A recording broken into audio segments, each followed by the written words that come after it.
Gente querida do terror Nadna, a vida pronta, a vida tem armadilhas, isso a gente já sabe. Agora tem momentos que é difícil de entender como e por que as situações se colocam, aquele somatório de fatos que criam um só, às vezes para o bem e às vezes nem tanto. Tem uns que da noite para o dia arrumam a vida de pessoas que pareciam que nada poderiam fazer e seriam os eternos esquecidos pelos arquitetos da natureza, vivendo às margens do existir. E outras parecem terem sido programadas por uma força terrível que empurra, muitas vezes inocentes, para caminhos de trevas e de horror. Esse relato que eu irei colocar agora é um exemplo. Chega a ser assustador. É algo tão imponderado que muitos pensam que não pode ter acontecido, que é uma história inventada, aquele blá blá blá blá blá blá, mas eu já falei que não estou aqui para entrar no mérito do certo, errado, verdade ou mentira, e tenho, nesse caso especial, algo que me faz acreditar mais ainda que aconteceu. Mas não vou me alongar. Peço que assistam o relato até o final, tirem suas conclusões e, no mínimo, aprendam. Andem sempre com os olhos bem abertos, não sendo pessimistas ou tendo medo de tudo, mas tomando cuidados para não dar mole para o azar.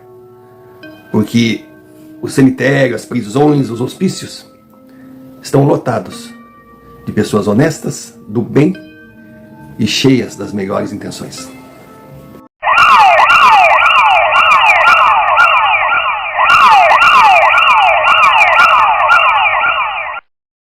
Senhor Romário, eu começo me apresentando. Eu sou o Goiabinha. Não é esse o meu nome. Claro que não é esse o meu nome. Bom, de qualquer maneira, eu não poderia colocar o meu nome verdadeiro aqui, seguindo as regras do canal. Então eu coloquei o apelido, que também não é esse, porque se eu colocasse o meu, eu poderia ter identificação. Mas é similar, tem quase o mesmo significado, ou melhor, a mesma origem.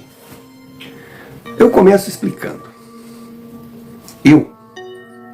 Eu sou irmão de um dos caras mais bonitos que eu já conheci. Olha, sem brincadeira, sem falsa modéstia.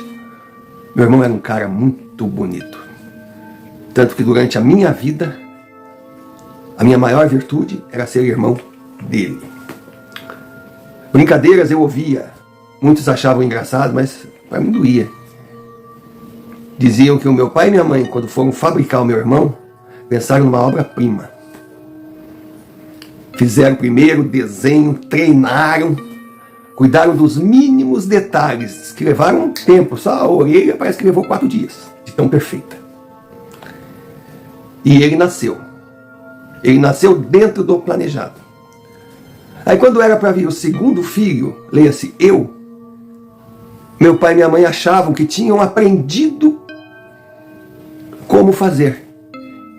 E que não precisavam tomar tantos cuidados, se preocupar, porque sairia naturalmente. E saiu eu. Eu fui. Eu não vou dizer que eu sou feio, porque até aconteceu um fenômeno. O passar dos anos me deixou menos feio. Mas comparando com meu irmão, eu era um bichinho da goiaba. Então, daí surgiu o meu apelido, que me enchia de orgulho, de felicidade quando alguém me chamava por ele. Sabe aquela vontade assim de abrir um buraco no chão e me enterrar? Olha, eu adoro meu irmão. Mas não é fácil ser irmão de um cara bonito quando a gente não é essa coisa toda. Se bem que em algumas vezes, até vou abrir uma exceção e falar, eu lembro que estava tendo um rodeio na cidade. Eu tinha dinheiro só para o ingresso. Mas, poxa, eu ia passar o dia todo lá no rodeio sem 1 centavo. Nada. E lógico, na época eu tinha ali meus 15 anos, meu irmão já estava com 19. E eu estava lá, sozinho, olhando tudo. Vendo gente comendo pipoca, vendo gente comendo algodão doce, vendo gente comendo espetinho, vendo gente brincando na roda gigante, vendo gente se divertindo, enfim. Eu estava ali vendo gente. Aí do nada eu estava parado assim, quando vi aquele alvoroço com a presença das 3 representantes máximas da festa, a rainha e suas 2 princesas. A rainha era digna da realeza. Nossa! Pense naquela beleza por definição. Agora projetem uma jovem, seus 16, 17 anos, dentro dessa beleza. O resultado era ela. Aí fica a gosto do freguês, morena, loira, olho azul, olho verde, olho preto, mas ela era linda. E lógico, por serem rainha, princesa, cheia de simpatia, estavam num local assim, tirando fotos. E todo mundo ia tirar foto com ela. E eu cheguei bem bobalhão, fiquei do lado. Aí a rainha me disse assim, Vanessa é o nome dela. Mas cadê a máquina? Quem que vai tirar? Eu disse, não sei, estava todo mundo aqui e eu fiquei. Ela me olhou com a cara assim, disse, nossa, mas que pamonha. Não disse, mas pensou. Porque eu já tinha desenvolvido, né, meu poder de ler pensamento negativo a meu respeito, porque eu não imaginava que alguém pensasse coisa boa de mim. Não que eu fosse recalcado, não. Eu era a personificação do recalque. Ela meio que ia se livrar de mim, quando uma das princesas disse, Vanessa, sabe quem é? Ela, eu não.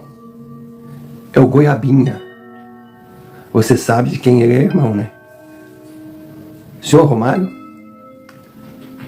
O sorriso veio, a simpatia veio, os olhos brilharam, aquela menina me abraçou, me beijou como se fosse minha amiguinha de infância. Eu não entendendo nada, porque eu não sabia de tudo, mas mais ou menos eu desconfiava. Aí ela já veio, já conseguiu alguém para tirar umas fotos, eu tirei umas fotos com umas 3.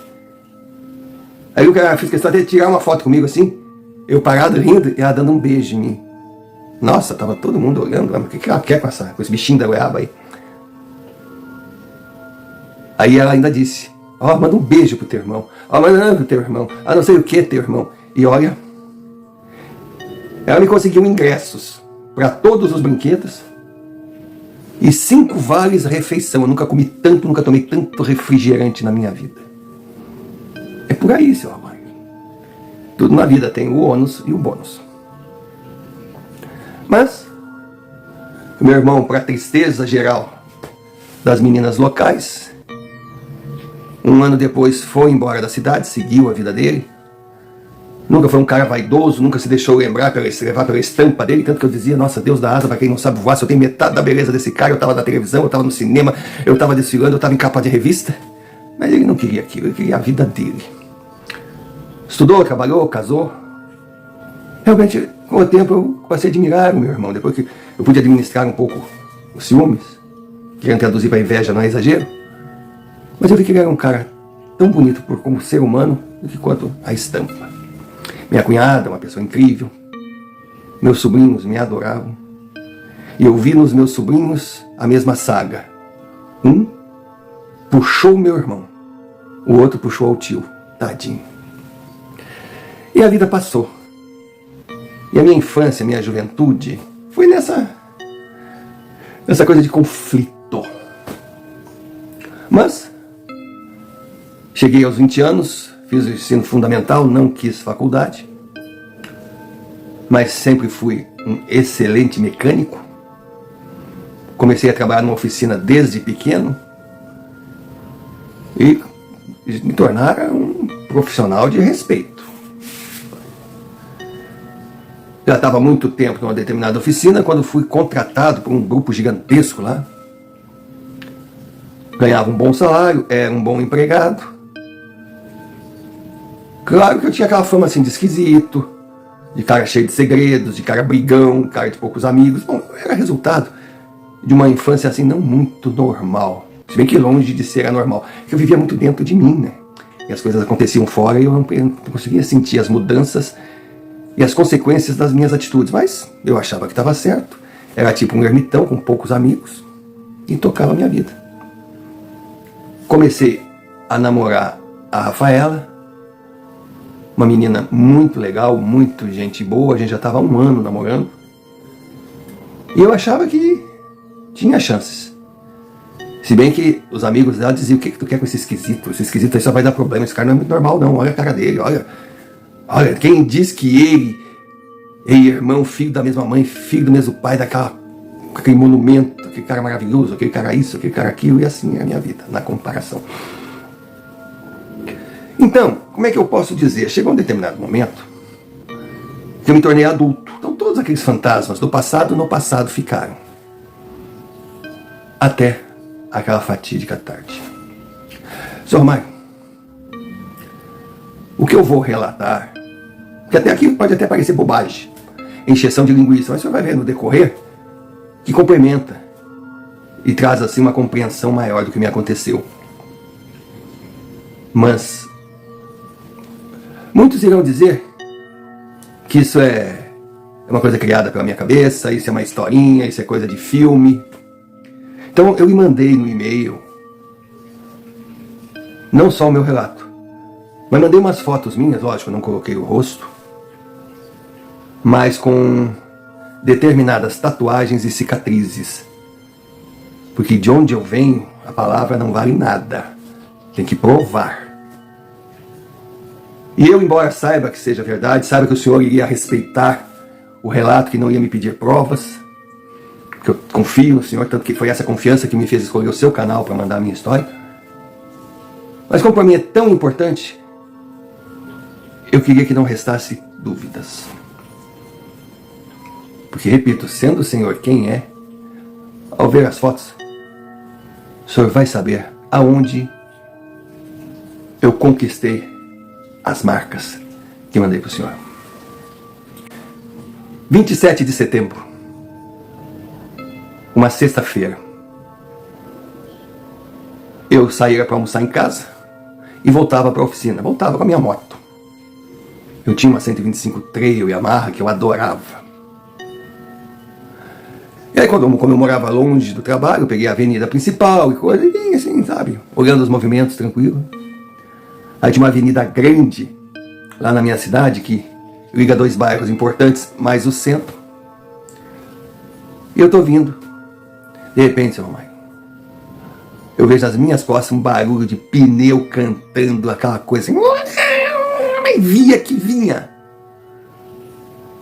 Quando eu vi aquilo, eu meio que saí para fora, assim. Não digo para o acostamento, mas para mais perto do meio-fio. E ainda bem que eu fiz. Aquele carro passou por mim desgovernado e se arrebentou num poste. Mas ele veio em tanta velocidade que o carro partiu no meio. Meu Deus. E eu, naquele susto, eu peguei com o pneu no meio-fio, aí me desequilibrei, caí, coisa, fiquei bem atrapalhado. Aí eu levantei, era uma região, não digo deserta, mas não tinha gente naquela hora, logo depois do almoço. Aí quando eu vou chegando no que sobrou do carro, eu vejo um camarada vindo em direção ao automóvel. Quando ele me viu, ele deu a volta e sei lá o que deu nele. Eu sei que eu cheguei perto daquele carro, senhor, mas que cena horrorosa. Tinha ali 3 corpos despedaçados. 3 corpos despedaçados. E o bagageiro no baque ficou aberto. E tinha umas bolsas. Eu vi assim, cédulas de dinheiro voando. Aí o motorista ainda dava sinal de vida. Os outros 2 eles estavam com máscara.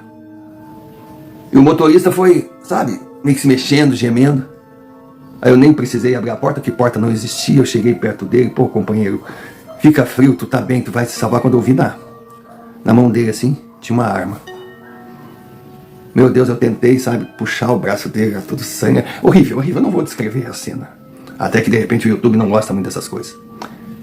Aí eu peguei a arma, sei lá, não sabia o que fazer com ela. Aí coloquei na cintura assim pra puxar o rapaz. Ele, nisso, chega o carro de polícia. De repente, outro carro.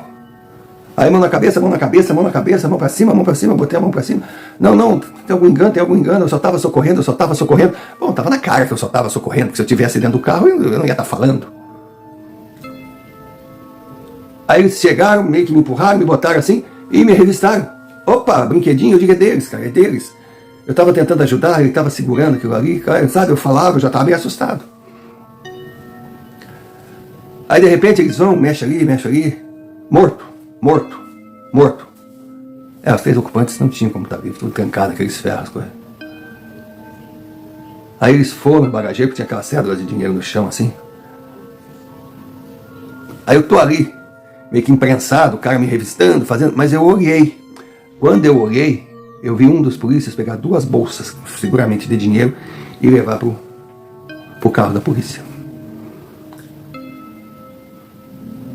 Aí de repente o que estava comigo, ele tá olhando o quê, rapaz? Eu digo, não, ele tá pegando as bolsas. Olha a minha cabeça. Aquilo foi assim, ó. Puf! Eu olhei, por que tu tá me batendo? Ele, puf!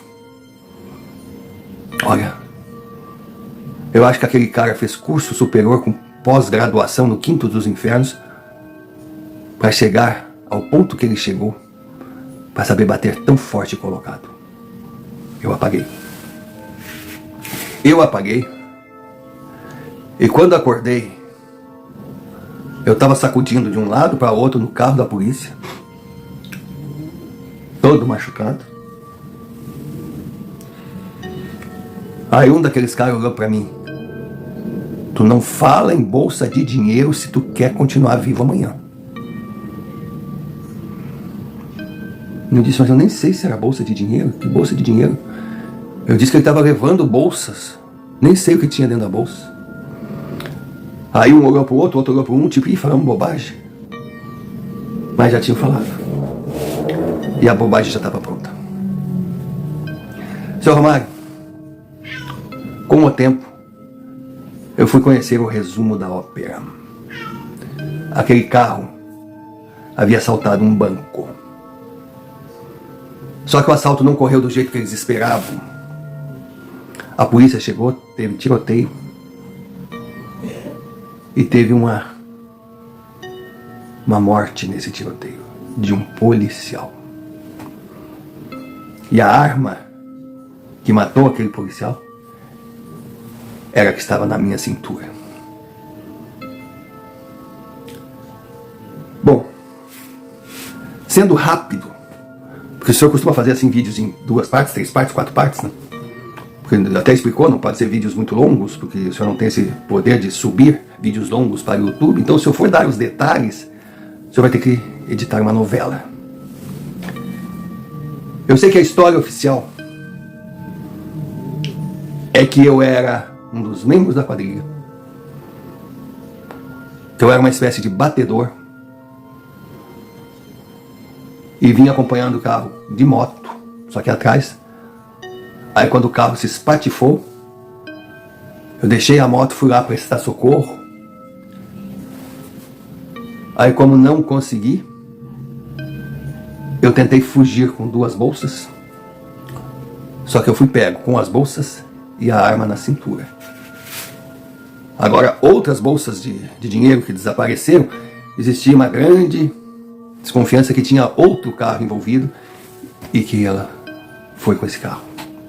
Essa foi a história.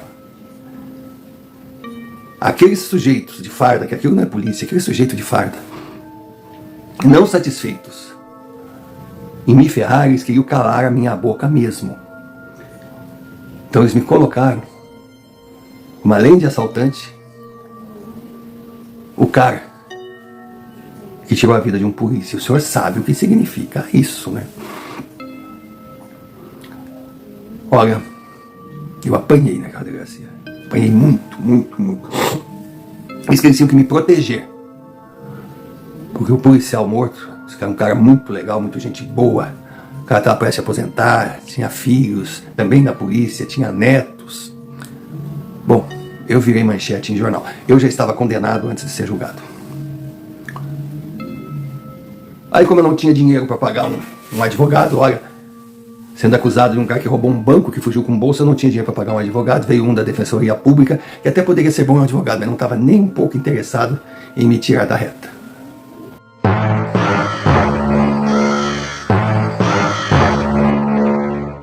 Pausa para um pedido, necessária por ser muito importante para o canal.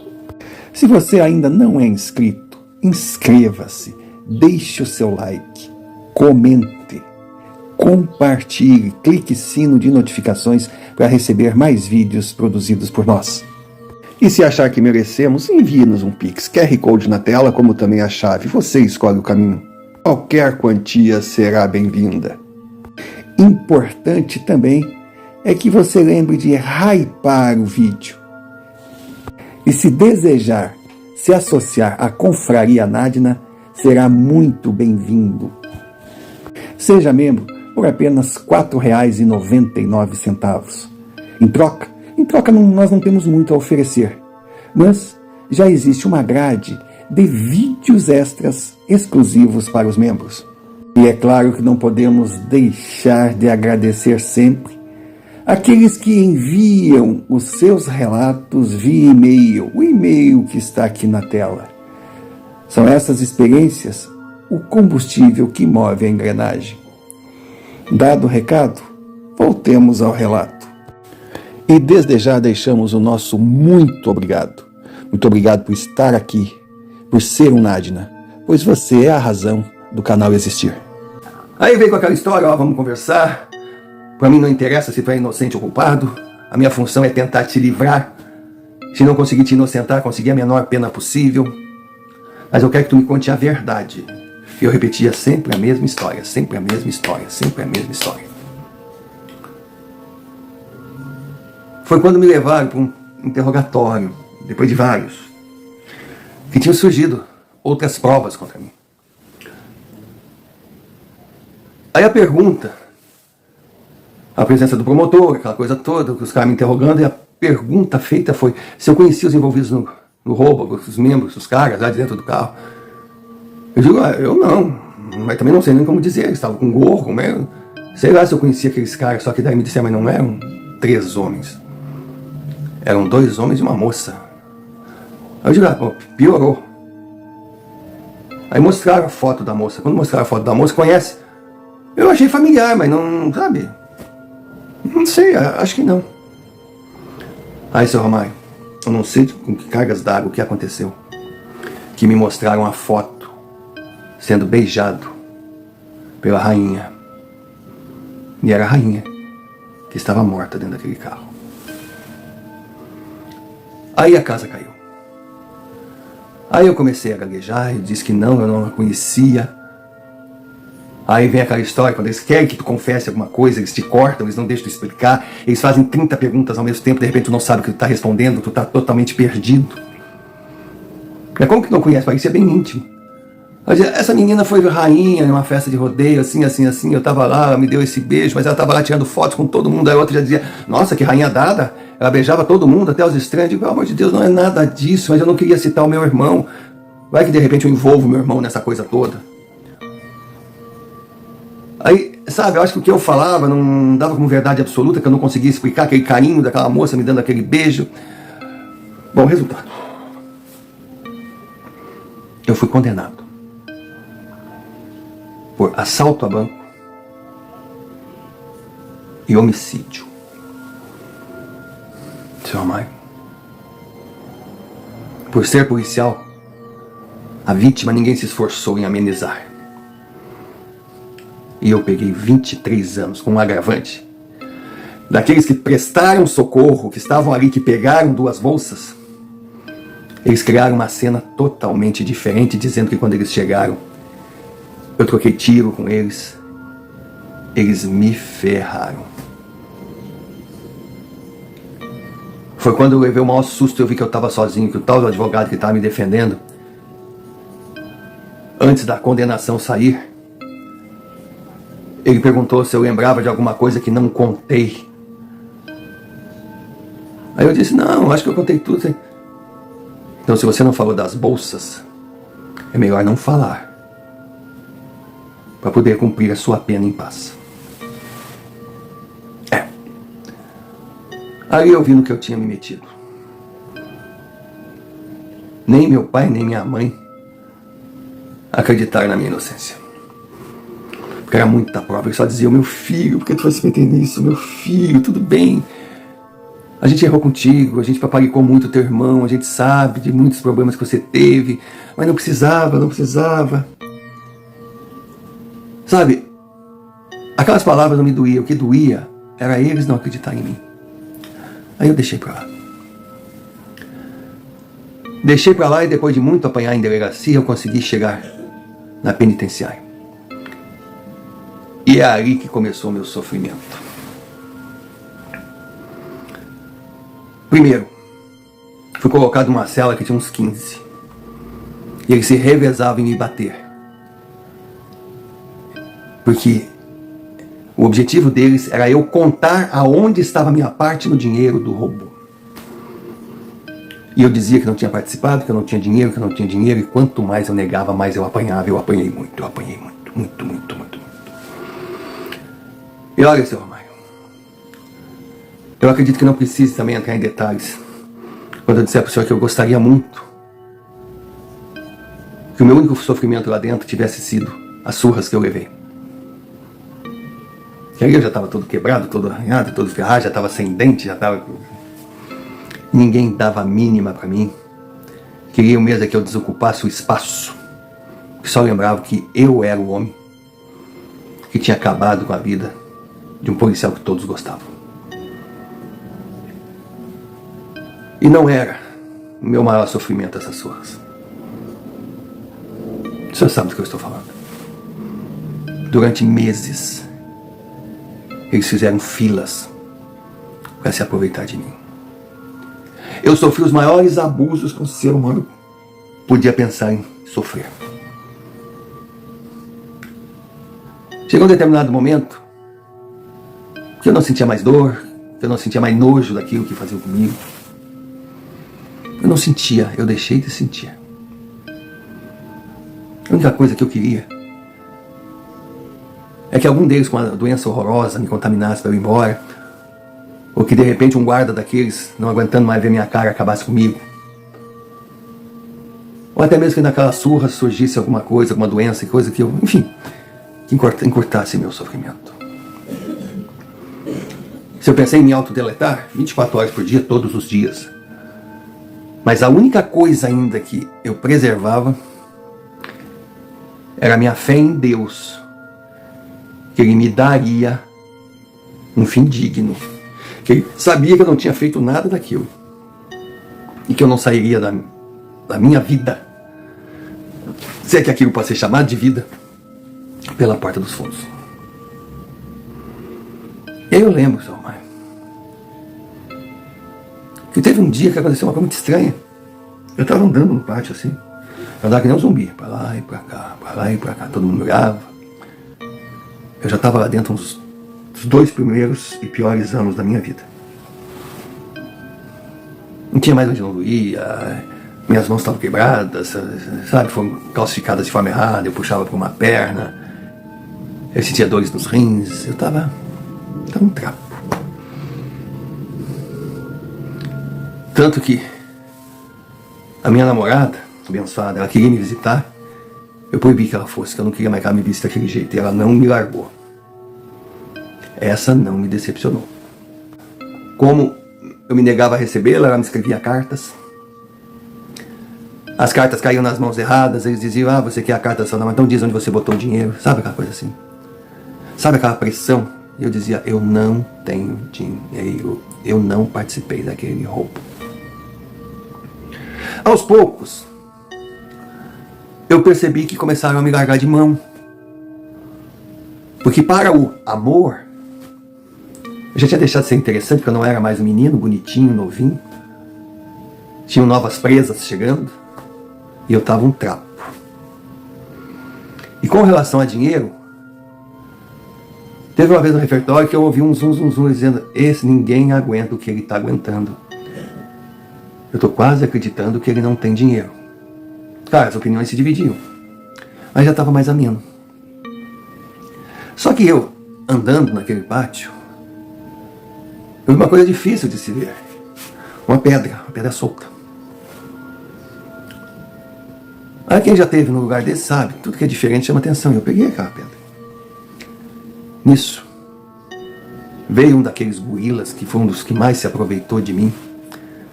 Eu odiava todos, mas aquele ali eu tinha um carinho especial. E ele veio e me agarrou assim. Vem cá, minha Frozinha. Vem pro canto da pedra do papai. Aí eu, sabe, saí fora. Quando eu saí fora, assim, eu, sem querer, bati no queixo dele e mordeu a língua. Caramba. Nossa, todo mundo ficou olhando. Ele tava sangrando assim na boca. Aí olhou pra mim assim e disse: eu vou te matar. E veio pra cima de mim. Quando ele veio pra cima de mim, eu não sei o que eu fiz ou como eu fiz. Eu dei com aquela pedra na cabeça dele. E peguei em cheio. Bom, pra mim ali era o fim. Porque sem cometer crime nenhum, eu já tinha sofrido o que tinha sofrido. Ali na frente de todos, eu tinha tirado a vida daquele lacaio que não interessava o que era, não valia nada. Mas todos viam, inclusive os guardas, que só faltaram soltar foguete. Que eu os livrei daquele estrupício e consegui assinar a minha prisão perpétua. E de lá eu já fui carregado para solitário. Então eu estava naquele quadradinho de 2x2, frio, úmido. Eu não sabia o que eu sentia, eu estava deitado no canto assim. Eu só falava comigo mesmo, não sabia o que eu dizia, não sabia o que eu pensava, não sabia. Sabe? De repente, seu Romário, eu senti uma mão me pegando assim. Eu fiz assim. Era um rapaz. Sério. Devia ter assim, pouco mais do que eu. 20 e poucos anos. Meu cabelo estava, sabe aquele cabelo imundo? Eu já não tinha mais todos os fios, a cabeça coçava, eu acho que eu tinha carrapato, piolho, coisa, eu era um bicho. Ele passou a mão assim no meu rosto, bem devagar. Eu fiquei meio em choque, era Caim. E ele disse para mim: calma, goiabinha, eu sou teu amigo. Eu vou te ajudar a sair daqui. Tu já pagou por um crime que não cometeu. Confia, não desiste. Eu olhei para ele assim, eu pensava, bom, eu tô viajando, eu tô sonhando, Aí eu perguntei para ele quem ele era. Ele deu o nome dele. Nunca mais eu iria esquecer aquele nome. Carlos. Carlos Eduardo Neto. Carlos Eduardo Neto. Carlos Eduardo Neto. Repetir aquele nome, pensar naquela imagem, pensar naquele toque no meu rosto com carinho, com preocupação, depois de anos. Não sei, me energizou. Me energizou. Bom, a gente quando está se afogando, quando está na angústia da morte, a gente se agarra em tudo que estiver boiando, até um troço de bosta, achando que aquilo vai salvar a gente. Que a gente quer sair e poder respirar. E eu me agarrei ao Carlos Eduardo Neto. Tinha horas que eu sentia a raiva dele. Porque quando ele chegou ali, com certeza eu estava indo embora. E ele me encheu de esperança para me segurar ali, para sofrer ainda mais, porque eu imaginava o que ia ser da minha vida depois que eu saísse daquela solitária. Fosse acrescida a minha pena, a morte daquele cidadão. E sem falar dos amiguinhos dele que tenham mais razões ainda para me encher de amor. Mas ficava mais calmo. Eu estava mais calmo. Aí eu não via a luz do dia, eu sei que abria uma portinha, jogava aquela comida, se dá para chamar de comida aquilo, eu comia. Botava um copinho d'água assim, eu tomava aquele copinho d'água bem devagarinho. Mas eu não ficava mais contando os dias, não ficava mais... Parece que quando eu levantava ali, eu comia, aí deitava, passava por aquele sono gostoso, aquela viagem, eu acordava com eles mexendo na porta e assim eu ia. Enquanto eu estava ali, eu não estava ali, eu estava sempre em um lugar gostoso, parece que eu estava sendo apoiado, era uma coisa diferente. Olha, os melhores dias que eu passei dentro daquele inferno foi na solitária. Até que a porta abriu E vieram dois caras lá, me pegaram, me levaram de arrasto, me jogaram para a enfermaria. Finalmente me deram um banho. Eu senti um pouco de cheiro de roupa de cama limpa. E ali eu fui tratado.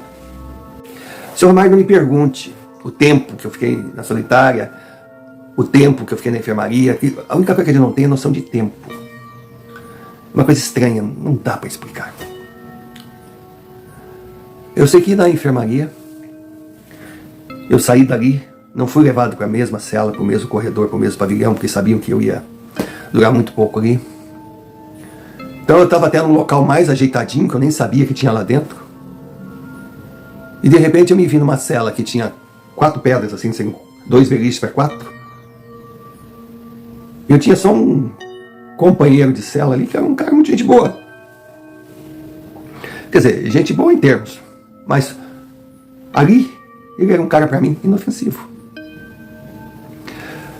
Foi quando disseram que tinha visita para mim. Eu falei que eu não queria mais visita, não queria receber. Disseram, não, mas é um advogado. Advogado? Eu digo, eu não quero saber de advogado. Tem certeza? Eu digo, quando eu fui dizer tenho, apareceu ali, naquela cela, Carlos Eduardo Neto.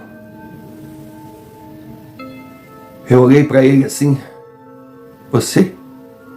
Ele sorriu, vá ouvir a sua visita.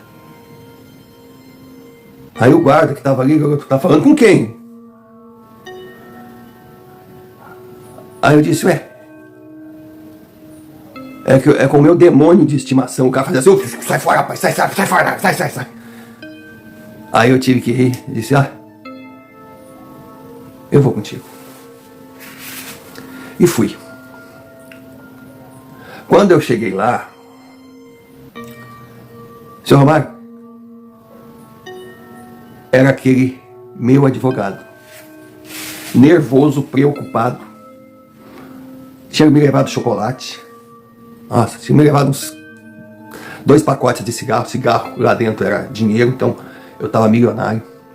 Eu não sei nem como é que ele conseguiu passar com aquelas tralhas ali, mas me entregou. Os guardas fizeram conta que não tinham visto.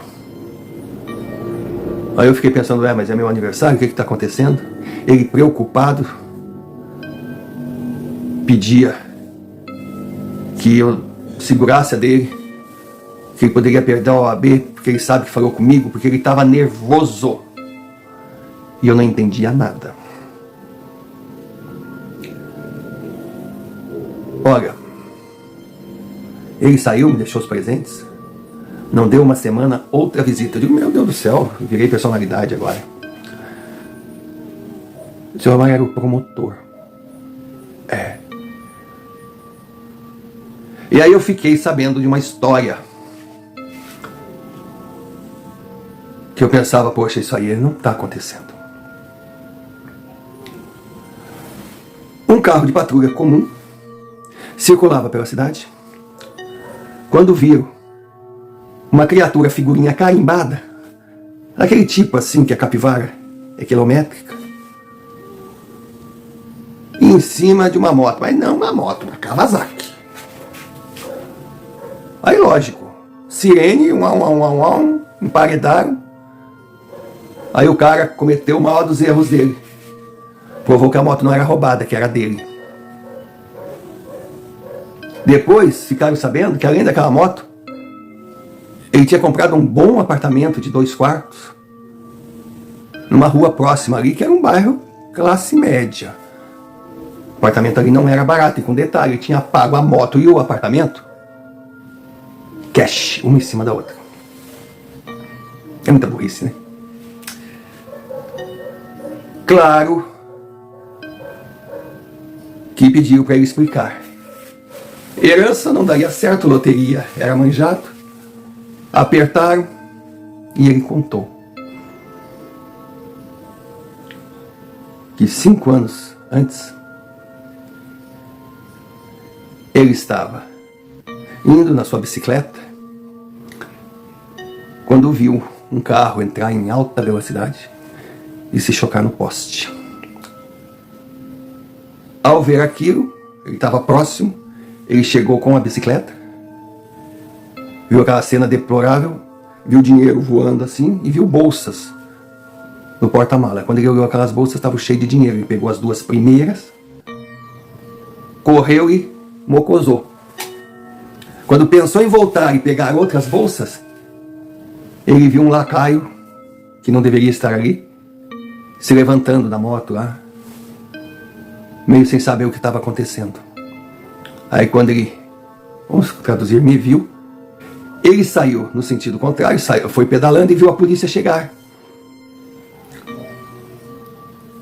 Aí ele colocou a sua bicicleta escondida num pátio assim, com as bolsas, e ficou olhando.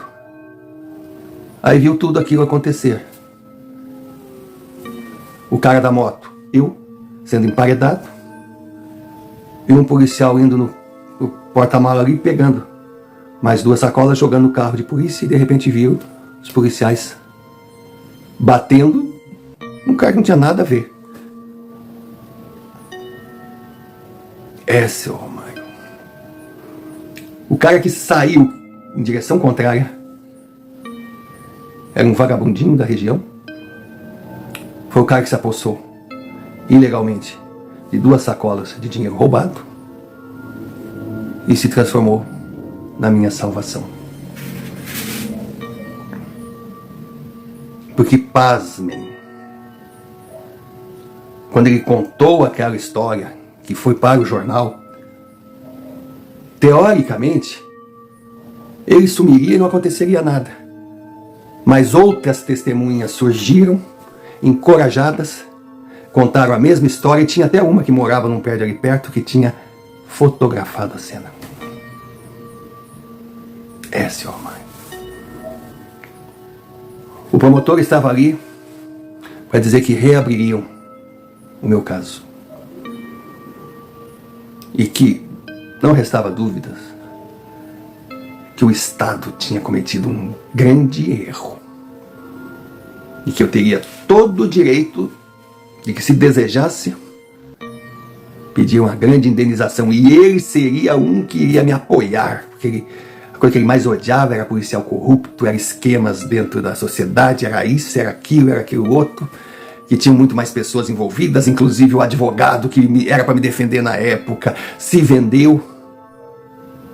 Aí que eu digo, então por isso que ele veio aqui, ele esteve aqui. Teve sim, ele pediu para eu tirar o dele da reta, mas não vou tirar não, aquilo não vale nada, eu fui. Bom, eu sei lhe dizer, seu Romário, que rapidinho em termos, saiu minha ordem de soltura, e mesmo tempo que eu fiquei lá dentro, era outro tratamento, ninguém encostava em mim, eu estava sob proteção do Estado. Aí que eu entrei com um pedido de indenização, e olha, eu vou lhe dizer uma coisa, eu ganhei muito mais do que teria ganho se ficasse com aquelas bolsas. Só que livre. Depois de um longo tratamento médico, claro que normal eu não fiquei, porque normal eu nunca fui. Mas recuperei um pouco da minha saúde, da minha dignidade. Casei com aquela mulher maravilhosa que nunca me abandonou. Contei para ela todos os detalhes, cada sofrimento. Ela me abraçava e me beijava e dizia que me amava. Arrumei a minha vida, montei minha oficina, mas com Carlos Eduardo Neto na cabeça. E eu fui na promotoria, já estava amigo íntimo do promotor. Comentei sobre esse nome. E foi fácil chegar. Carlos Eduardo, um jovem que foi preso acusado de matar a sua namorada. E igual a mim, entrou jovem naquele inferno, só que ele não suportou e foi encontrado na solitária, já sem vida. Daí eu fui saber que muitos outros apenados que ficavam naquela solitária falavam que viam um rapaz ali, tipo preso sem poder sair. Mas ele nunca, assim, ninguém comentou que ele estivesse fazendo um pacto Tu me ajuda, eu te ajudo. Porque de repente quem está lá dentro está pouco ligando em querer ajudar alguém mesmo que vá ter lucro com isso. Mas de alguma maneira ele acreditou em mim. Porque vai saber, entre os muitos que passaram por ali, eu era o único inocente igual a ele. Aí quando eu contei aquela história, o promotor me ouviu, eu pensei que ele ia me xingar e coisa, mas ele viu a ordem dos fatos. Impressionado com a guinada que tinha dado o meu caso. Estava praticamente condenado a desaparecer atrás das grades. Que a forma que aconteceu parecia algo assim, orquestrado, algo cuidadosamente programado, comentando com o juiz, comentando com o delegado. Eles disseram, poxa, não dá para acreditar, mas também não dá para negar, né?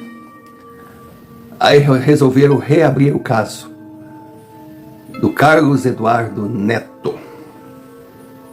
E, senhor Romário, não foi difícil. Porque a namorada do Carlos tinha como padrasto um figurão da cidade.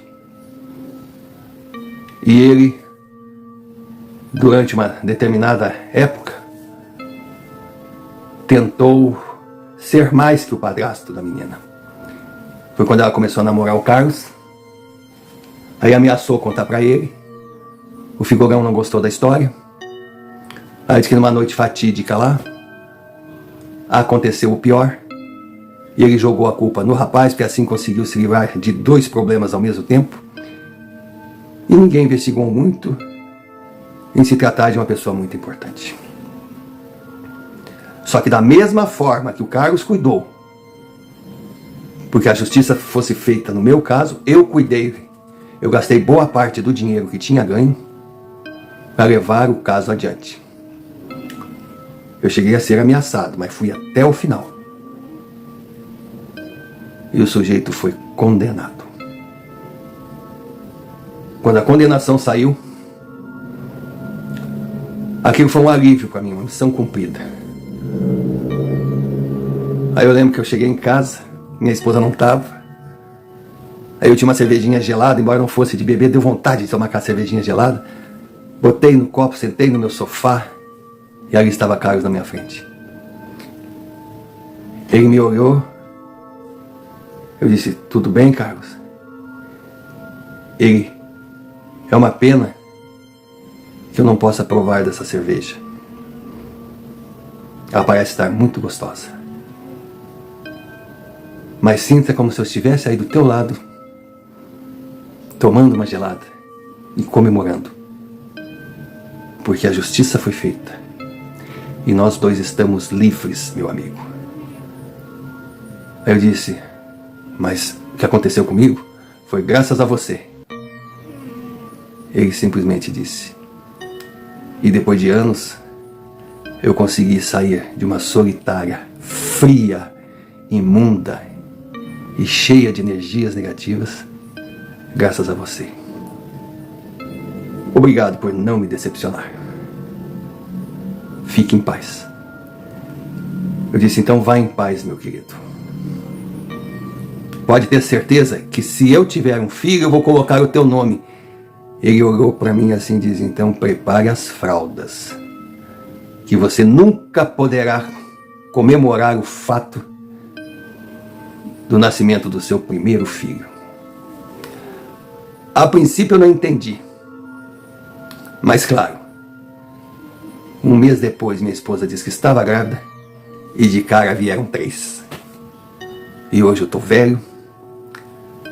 Com certeza não vou chegar muito mais longe dos 60 devido às cicatrizes que eu tenho no corpo. Mas o que eu pude viver depois de tudo que aconteceu foi maravilhoso.